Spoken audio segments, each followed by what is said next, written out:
वक्रतुण्ड महाकाय सूर्यकोटि समप्रभ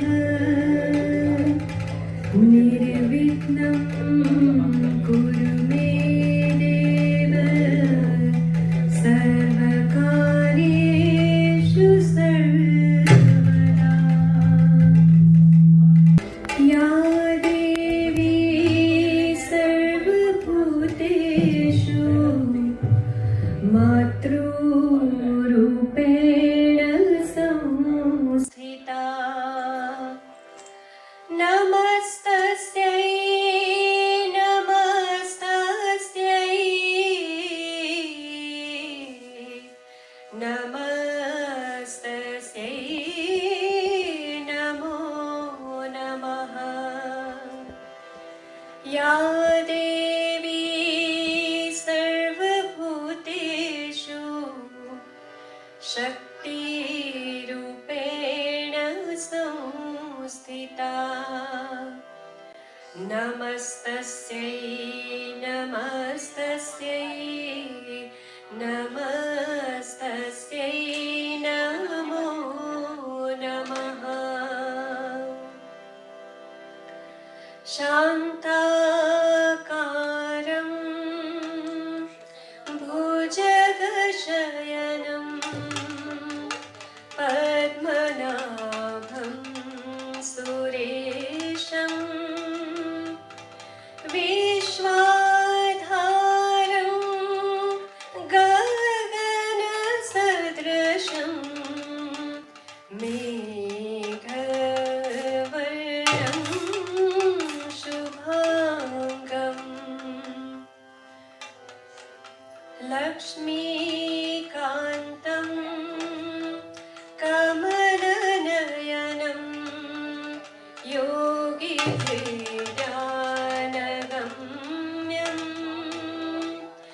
वन्दे विष्णु भवभयहरं सर्वलोकैकनाथम्।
लेके पूजा की थाली, ज्योत मन की जगाली, तेरी आरती उतारो भोली माँ। तू जो दे दे सहारा, सुख जीवन का सारा, तेरे चरणों पे वारो भोली माँ। ओ माँ,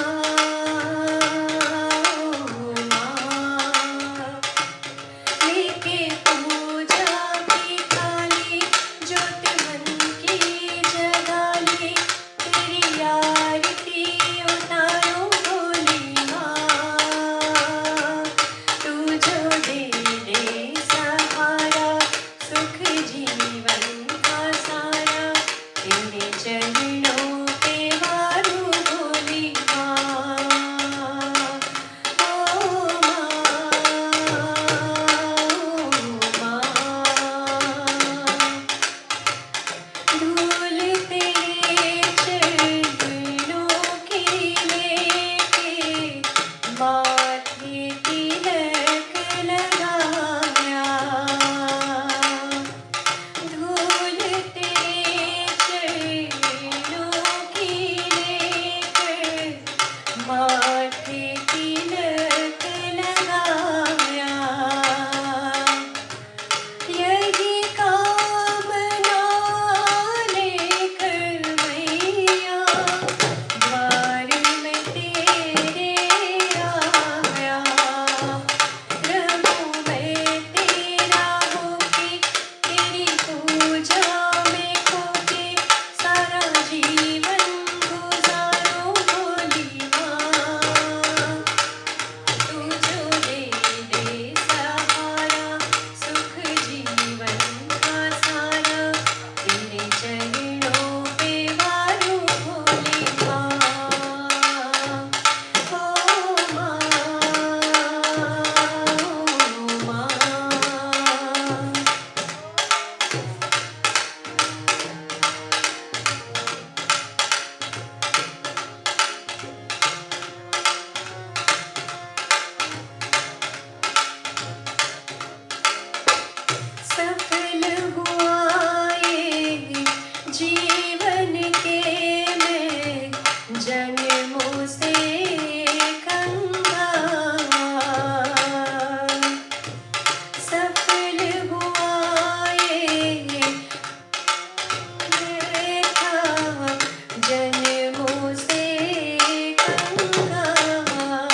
सबसे ऊंची प्रेम सगाई, सबसे ऊंची प्रेम सगाई,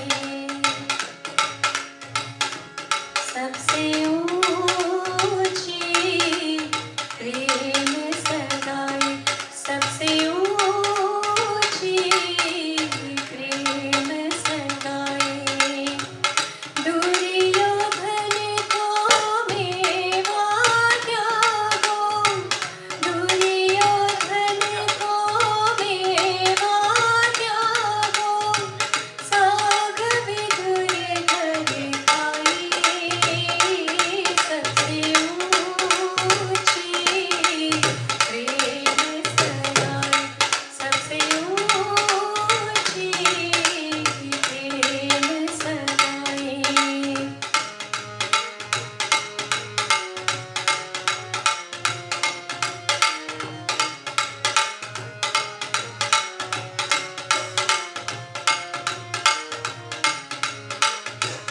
झूठे फल सबरी के खाए, झूठे फल सबरी के खाए, बहुविध प्रेम लगाई, सबसे ऊंची प्रेम सगाई, सबसे ऊंची प्रेम सगाई।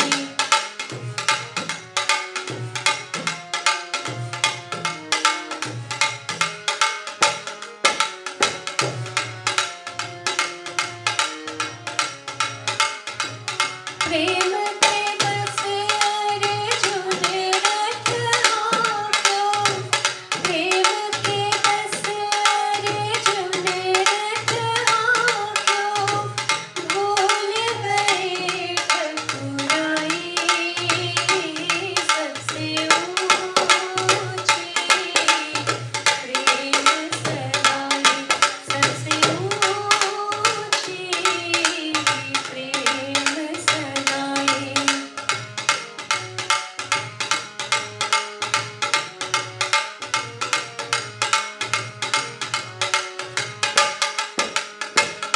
ऐसी प्रीत बड़ी वृंदावन, ऐसी प्रीत बड़ी वृंदावन, गोपिन नाच नचाई, सबसे ऊंची प्रेम सगाई, सबसे ऊंची प्रेम सगाई।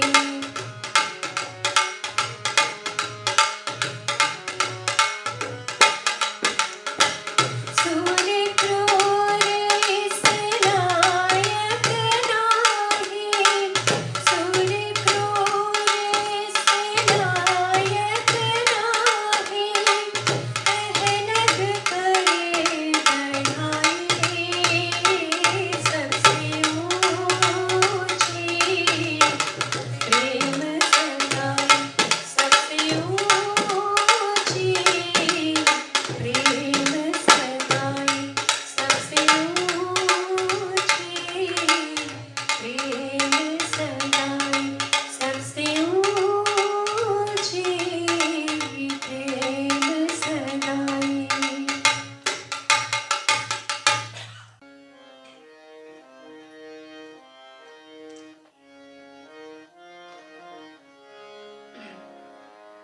ॐ गं गणपतये नमो नमः, श्री सिद्धिविनायक नमो नमः, अष्टविनायक नमो नमः, गणपति बाप्पा मोरया।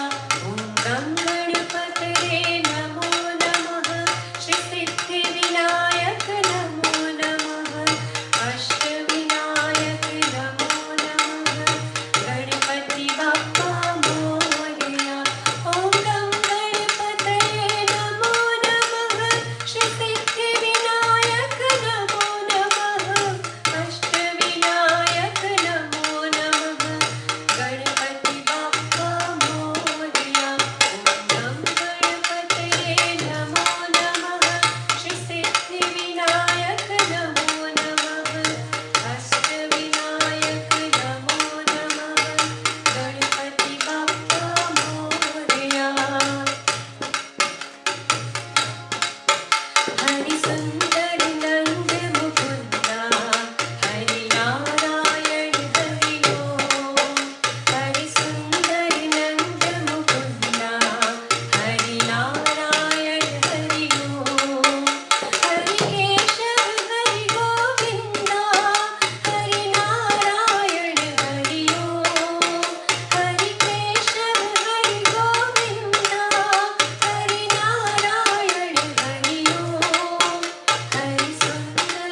कर दो बेड़ा पार, राधे अलबेली सरकार। कर दो बेड़ा पार, राधे अलबेली सरकार। कर दो बेड़ा पार, राधे अलबेली सरकार। राधे अलबेली सरकार, राधे अलबेली सरकार। कर दो बेड़ा पार,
घास खाए गैया दूध पिए घास, घास खाए गैया दूध पिए घास, माखन खाए मेरो भजन गोपाल, माखन खाए भजन गोपाल।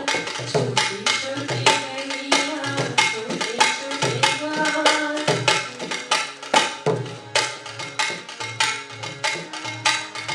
छोटा सो मेरो भजन गोपाल।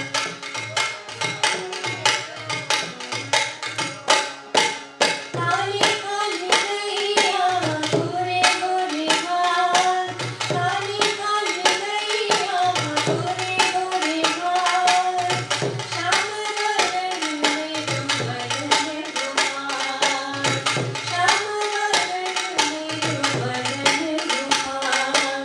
छोटी छोटी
वैष्णव जन तो तेने कहिए।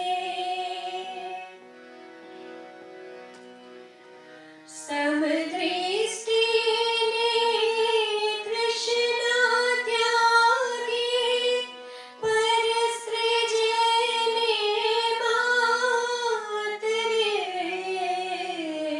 जिह्वा थकी असत्य न बोले, पर धन नव झाले हाथ रे। वैष्णव जन तो तेरे कहिए। मोह माया व्यापे नहीं जेने, दृढ़ वैराग्य जिन मन मारे। राम नाम शो ताड़िए लागे, सकल तीर्थ तेरा तन मारे। वैष्णव जन तो तेने कहिए। वनलोकी ने कपट रहित छे, काम क्रोध निवार्या रे।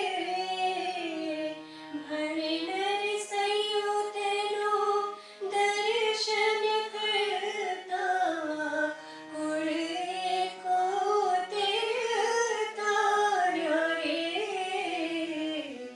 वैष्णव जन तो तेरे कहिए।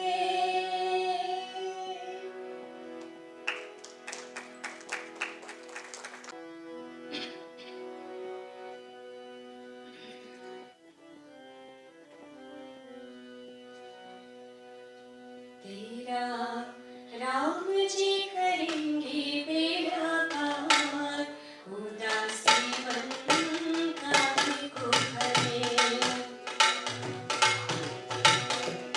तेरा राम जी करेंगे बेड़ा पार, उदासी मन काहे को करे। काहे को करे, काहे को करे।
ऊंचा मंदिर, ऊंची है शान मैया तेरी,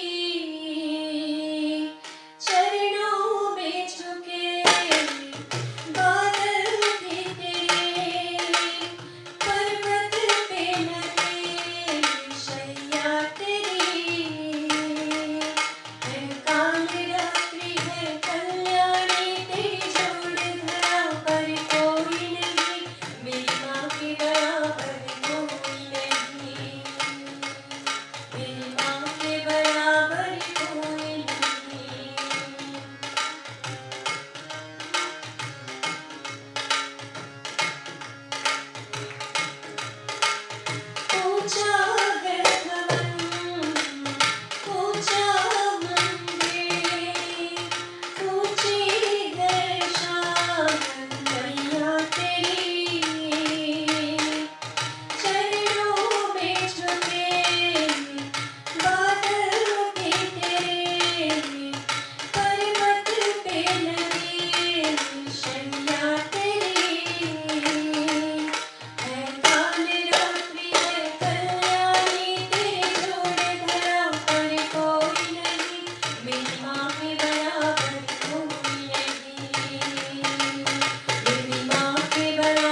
जय श्री राम, जय श्री राम, जय जय श्री राम। नगरी हो अयोध्यासी, नगरी हो अयोध्यासी, रघुकुल सघराना हो, रघुकुल सघराना हो, चरण बुला करके जहाँ मेरा ठिकाना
या देवी सर्वभूतेषु मातृरूपेण संस्थिता नमस्तस्यै नमस्तस्यै नमस्तस्यै नमो नमः। देखो माता रानी का जो स्वरूप है वो पार्वती जी का ही रूप है। पार्वती जी के ही 9 स्वरूप बने हैं और पार्वती जी के ही 16 स्वरूप बने हैं और पार्वती जी के ही 64 पीठ बने हैं। ये सारे स्वरूप पार्वती जी के हैं। आप लोग मार्कंडेय जी लिखे हैं दुर्गा सप्तशती में, देखिए भैया। अच्छा श्रोता बनेगी आप, ठीक। लिखा प्रथमम शैलपुत्री चा द्वितीयम ब्रह्मचारिणी तृतीयम चंद्र घंटेति कुष्मांडेति चतुर्थकम पंचमम स्कंदमातेति षष्ठम कात्यायनी चा सप्तमम कालरात्रीति महागौरीति चाष्टमम नवमम सिद्धिधात्री चा नव दुर्गा प्रकीर्तिता। ये 9 स्वरूप हैं। अब पार्वती जी के ही सब सारे स्वरूप हैं। पार्वती जी जब पहले स्वरूप में थी, अब मैं राम जी का भी कुछ लोगों ने कहा था, कुछ देवी का भी कहा था, तो दोनों का मिश्रण कर देता हूं। पार्वती जी का ही पहला जो स्वरूप था वो सती का रूप था। भगवान शिव की पत्नी, उनका नाम था सती और दक्ष प्रजापति की पुत्री थी। समस्त देवताओं में दक्ष को प्रजापति घोषित किया गया था। हालांकि घोषित तो भगवान शिव की अनुकंपा से ही हुआ था, पर वो बात अलग है कि दक्ष प्रजापति प्रभुता पाहि के ही मद नहीं। तुलसी बाबा लिखे हैं कि प्रभुता पाने के बाद किसको मद नहीं होता, बड़े बड़े बिरलों को हो जाता है। वही दशा दक्ष की हो गई। उसको प्रजापति बना दिया तो समझ बैठा पूरे विश्व का खुदा मैं ही हो गया और उसने भगवान शिव का तिरस्कार किया। लेकिन ये तिरस्कार की कथा हम शिव पुराण में भी सुनते हैं और इसको तुलसी बाबा ने भी सार गर्भित लिखा है। उन्होंने ये नहीं लिखा कि दक्ष प्रजापति ने तिरस्कार किया। तुलसी बाबा का मतलब ये था कि सती को भगवान शिव ने समझाने के लिए सब कुछ किया। क्या किया?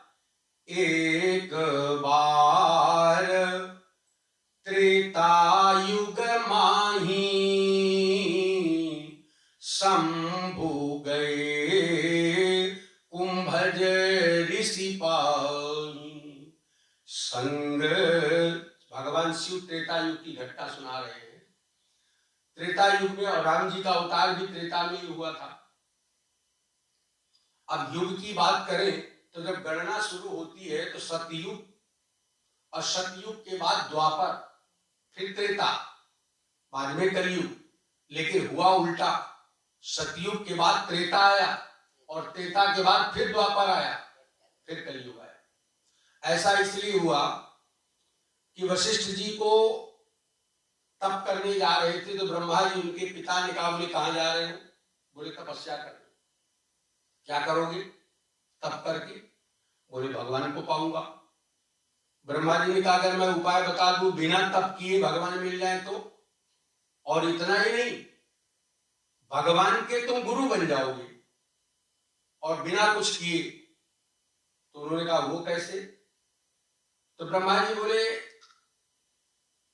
भगवान त्रेता युग में महाराज दशरथ के पुत्र बनकर आएंगे तो तुम रघुवंश के गुरु बन जाओ। वशिष्ठ जी ने कहा इतना इंतजार करना पड़ेगा? सतयुग बीतेगा, फिर द्वापर आएगा, फिर त्रेता आएगा? बोले हाँ। वशिष्ठ जी ने कहा मैं गुरु बनने को तैयार हूं, लेकिन संशोधन आपको भी करना पड़ेगा। ब्रह्मा जी ने कहा क्या करना पड़ेगा? बोले युग बदल दो, युग बदल दो। सतयुग के बाद द्वापर नहीं त्रेता आ जाए। ब्रह्मा जी ने कहा तथास्तु। इसलिए सतयुग के बाद त्रेता आया और फिर द्वापर आया, फिर द्वापर आया। तो भगवान शिव त्रेता युग की घटना है।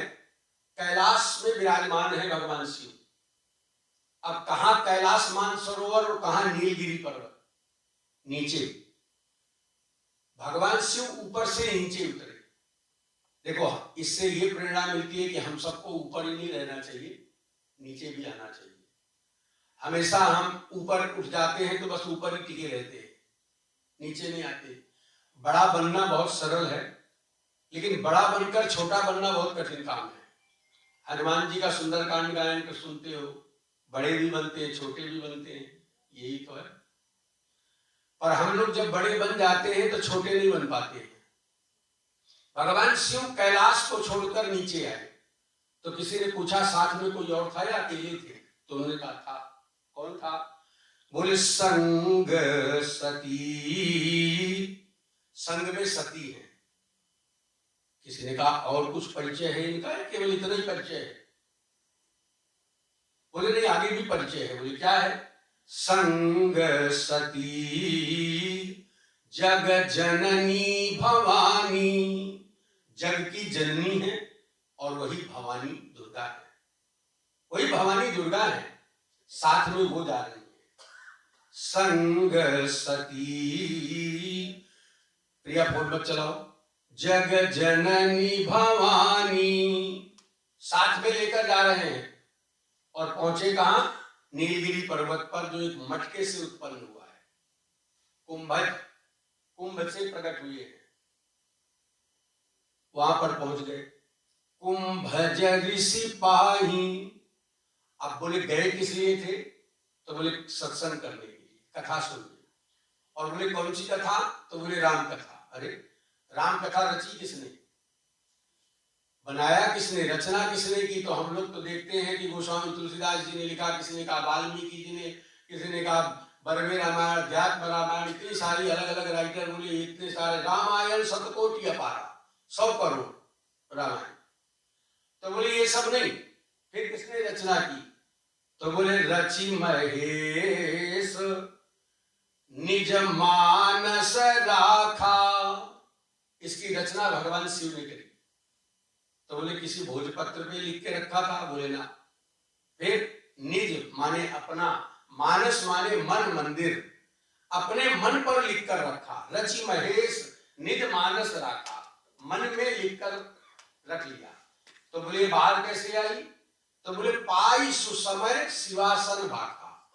एक सुंदर अवसर आया, तब उन्होंने पार्वती जी को सुनाया। तो बोले सुंदर अवसर आया तो सती को नहीं सुनाया, पार्वती को सुनाया? तो बोले नहीं, यही तो भगवान शिव की लीला थी। यही लीला थी कि शिव जी ने सती को नहीं सुनाया, पार्वती जी को सुनाया, क्योंकि दक्ष प्रजापति को भी संबोधन देना था। भैया प्रजापति तो तुम बन गए, लेकिन बनाया तो हमने।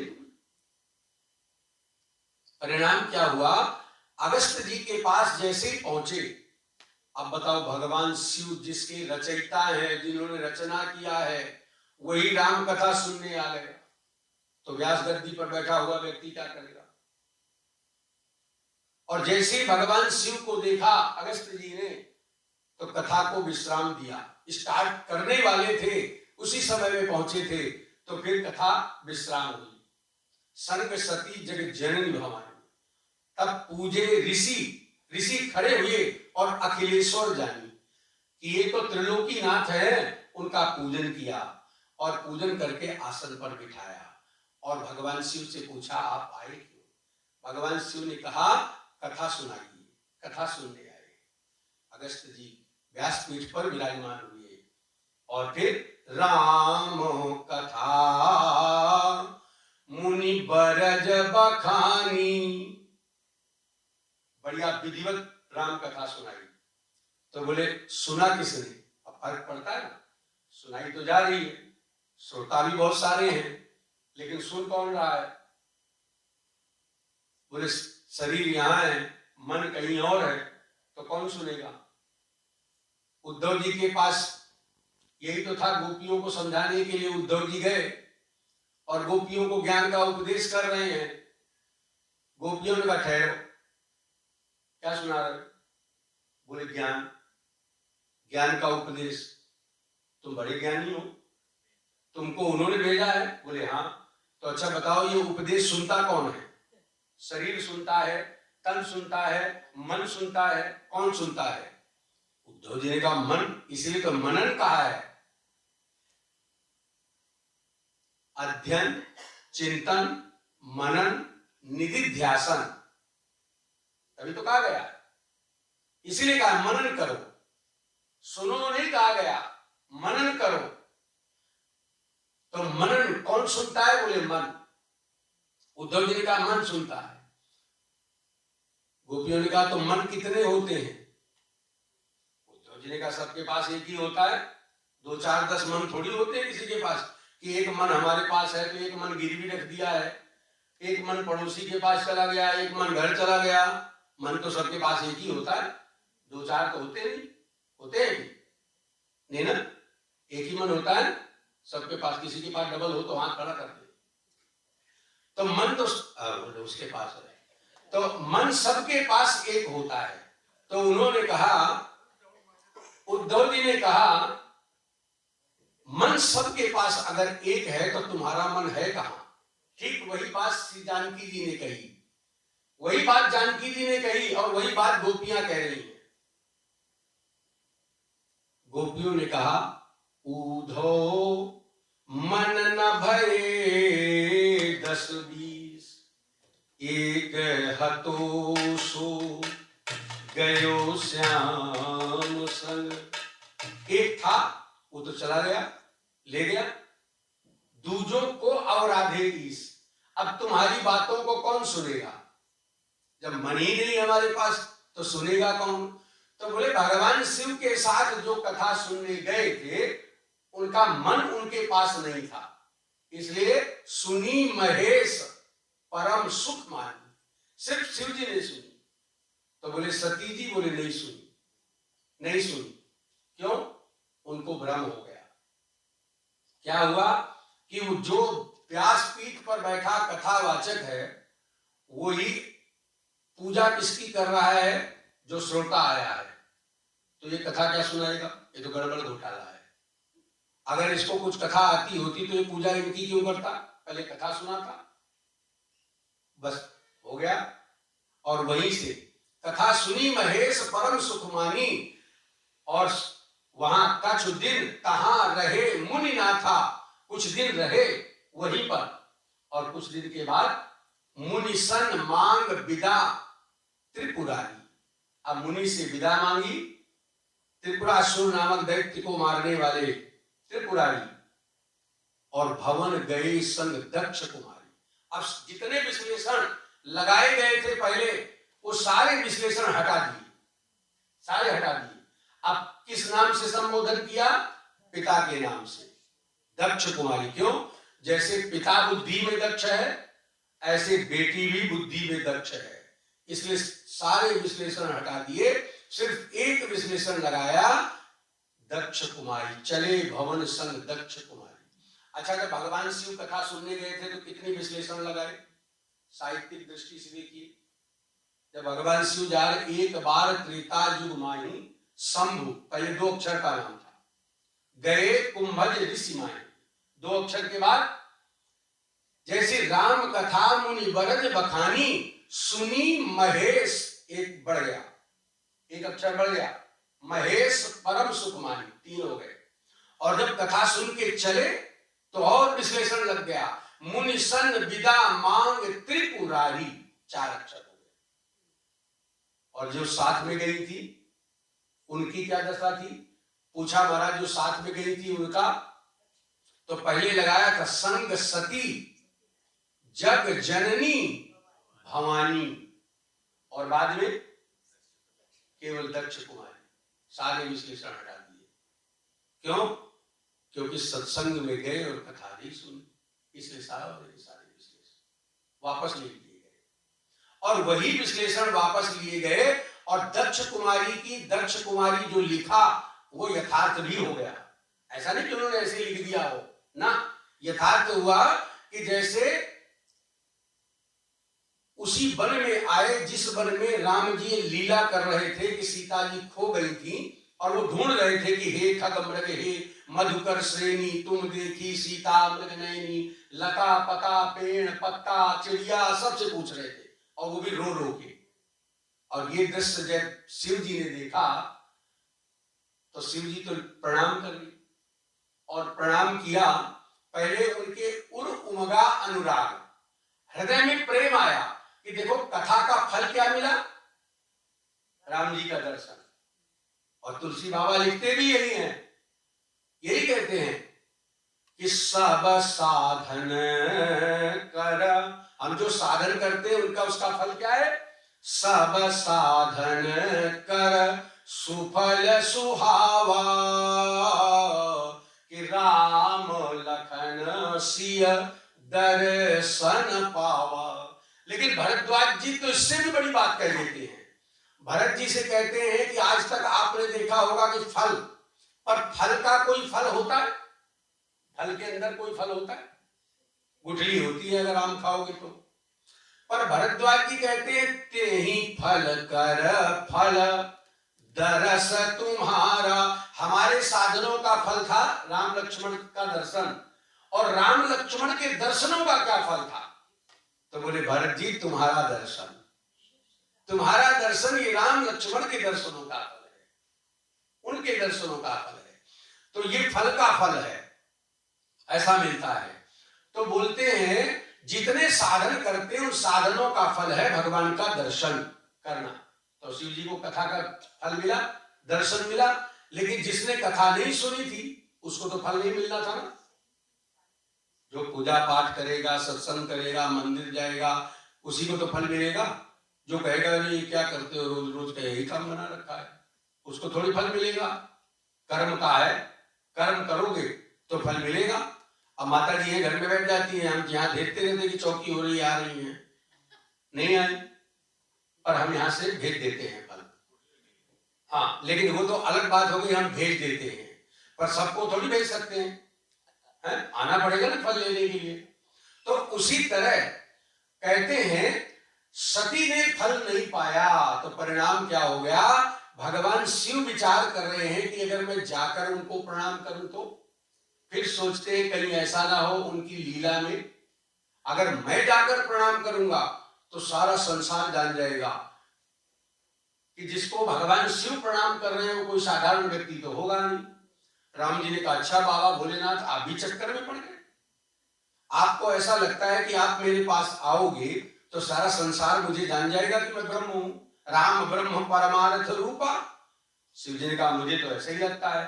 तो भगवान ने कहा अच्छा तो छोड़ो, सारे संसार की बात छोड़ो, तुम अपनी पत्नी को ही समझा लो कि मैं भगवान हूं। नहीं समझा पाए शिव जी, और सती ने तर्क कर दिया। तीन नपसुत ही कीन पर नामा, एक राजा के पुत्रों को आप प्रणाम करते हो, ये कौन है? भगवान शिव कहते हैं अरे जासु कथा कुंभज ऋषि गाई, जिनकी कथा भी सुन के आ रहे हैं, सोई मम इष्ट देव रघुबीरा, सेवत जाहि सदा मुनि धीरा। अरे वही इष्ट देव तो है मेरे, जिनको सारा संसार वंदन करता है और पूजन करता है, पर सती मानी ही नहीं। सती बोली मैं नहीं मानती। तो शंकर जी ने कहा फिर लास्ट समाधान क्या है? तो सती ने कहा मैं परीक्षा लूंगी। अब ये पिता का संस्कार जागा, पति का संस्कार तो धरा रह गया। पति तो समझा भांति अनेक शंभु समुझावा, प्रेरी सती जही ज्ञान ना आवा। इतनी बार शिव जी ने समझाया पर सती जी को समझ नहीं आया। क्यों? पिता का संस्कार जाग गया था। वो बोली मैं परीक्षा लूंगी। भगवान शिव बोले तो जाओ, जैसे जाई मोह भ्रम भारी, करे हो सो जतन जाओ। तुम्हारे मन का संशय जैसे भी जाए तुम यत्न करना, जाओ। सती चल पड़ी तो शिव जी बोले ठहरो। सती बोली अब क्या हुआ? एक बात ध्यान रखना, करे हो सो जतन विवेक विचार। जो भी कुछ करना विवेक से करना, विवेक छोड़कर मत करना। क्यों? सोई मम इष्ट देव रघुबीरा। तुम मानो ना मान, एक व्यक्ति के पिताजी मर गए, कुछ समय के बाद में उनकी माता जी बोली बेटा यहाँ से 4 कोस पर गंगा बह रही है, तो पिताजी की अस्थियों को ले जाकर के उस गंगे में डाल दे, गंगा जी में। बेटा बोला आज का भौतिकवादी बेटा वो था, अरे बोला क्या फायदा गंगा जी में डालने से, पिताजी वापस थोड़ी आ जाएंगे, हम नहीं मानते गंगा गंगा जी। माता जी बोली बेटा तुम नहीं मानते तो कोई बात नहीं, लेकिन जिनकी अस्थियां हैं वो तो मानते थे, इसलिए ले जाके वहां डालो। अब बेटा छोड़ा तो चलो डालाते हैं। 2 मील गया, एक नाला बह रहा था। उसने पूछा ये नाला कहाँ जाता है? बोले वो आगे जाके गंगा जी में मिल जाता है। अब उसने सोचा जब 2 मील आया हूं तो 2 मील जाने की क्या जरूरत है, उन अस्थियों को वही नाले में डाल दिया और आ गया। माँ ने पूछा बेटा डाल दिया? बोले हाँ डाल दिया। रात को पिताजी सपने में आ गए माँ के, बोले किस नालायक को भेजा था तुमने मेरी अस्थियां लेकर? माँ बोली क्यों, बेटा गया था तुम्हारा? अरे बोले तो नाले में फेंक आया, गंगा जी में जाने की बजाय नाले में फेंक के चला आया। सुबह माँ ने पूछा, बोले बेटा तुम गए थे अस्थियां विसर्जन करने? बोले गया था। तो बोले गंगा जी में डाली? बोले क्यों? बोले रात को तुम्हारे पिताजी आए थे सपने में और कह रहे थे कि नाले में डाल दिया तुमने। बेटा बोलता है पिताजी जब जीवित थे तब भी उनकी बुद्धि काम नहीं करती थी, अब मर गए तब भी काम नहीं करती है। अरे 2 मील चलकर नाले के पास आ गए, अरे 2 मील आगे चले जाते तो गंगा जी में मिल जाते। बस यही स्थिति होती है। सती को भगवान शिव ने बहुत समझाया, पर भांति अनेक शंभु समझावा, और कहा करे उस जतन विवेक विचारी, लेकिन उन्हें सब कुछ लगाया लेकिन विवेक ही नहीं लगाया। क्यों? पिता का संस्कार जान गया। तो वही माँ भवानी दुर्गा है और वही भगवान शिव की ही कृपा से पार्वती जी के इतने स्वरूप बने कि जिनको हम लोग देवी माँ के रूप से भी जानते हैं। यन माया वशवर्ति विश्वमखिलम ब्रह्मादि देवासुरा यत्सत्वाद वृषैव भाति सकलम रज्जो, जिन भगवती की पराम्बा जगदम्बा की स्तुति सारा जग बंदन करता है। तो आइए समय को ध्यान में रखते हुए यहीं पर वाणी को विश्राम देते हैं। प्रेम से बोलो सच्चिदानंद भगवान की। जय श्री राम, जय श्री राम, जय जय श्री राम। सबसे पहले श्वेता जी का बहुत बहुत धन्यवाद। उनकी मधुर आवाज में भजन सुनकर हम सबको इतना आनंद आया। मैंने उनसे पूछा कि आपकी इसमें रुचि कैसे है, तो वो मुझे बता रहे थे कि वो उनकी शायद फैमिली में ही है। उन्होंने अपने पिताजी के पिताजी से ये संगीत सीखा है, तो वो हम सब महसूस भी कर सकते हैं कि उनकी आवाज में इतनी मधुरता है। तो आपका बहुत बहुत धन्यवाद।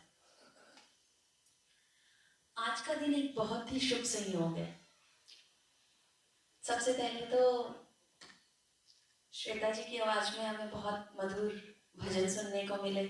उसके बाद आचार्य जी के पास तो जो ज्ञान गंगा है उसका तो कुछ कहना ही नहीं है। जब भी वो हमें कुछ नया, जब भी वो यहाँ बैठते मैं सोचती इतनी सारी कहानियां लाते कहाँ से हैं वो। तो एक दिन पूछना पड़ेगा उनको बिठाकर कि कहाँ से इतनी ज्ञान गंगा बहती है। Internet inside.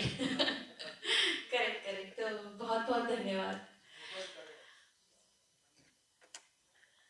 आज का जो दिन है इसके अलावा भी 2 संयोग हैं आज के दिन में। एक तो ये श्रावण मास का पहला रविवार है और दूसरा कि आज मित्रता दिवस भी है।